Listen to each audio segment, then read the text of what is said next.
So I don't really think this is an issue of unbecoming conduct. I think this is really an issue of the 1,600 bias policing complaints that have occurred and 0 have been sustained over the last few years. So basically we're a community of liars, but let's be very clear about what bias policing is. It's racist policing. And why is LAPD so racist? So let's look at implicit bias and structural bias, right?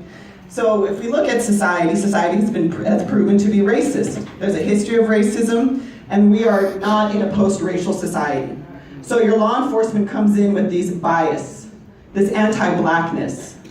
So the nature of this institution increases that bias. So how does it do that, right?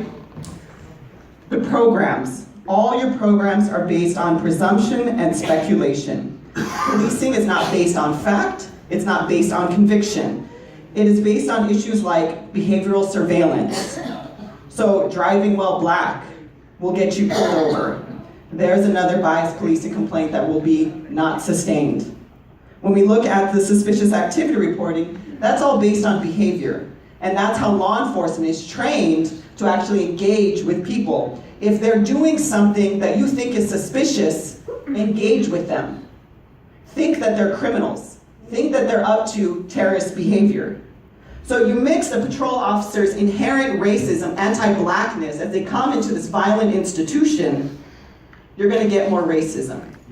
You're going to get more bias policing complaints, and you're going to continue to say that none of them are sustained.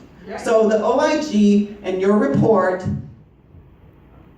is bullshit. Yeah, thank you. I was going to say take it and shove it, but my colleagues have encouraged me to just speak the truth. So it's not, so we're not going to sit here and say thank you for this report, thank you for clarifying what unbecoming conduct is. We're going to remind you 0 sustained.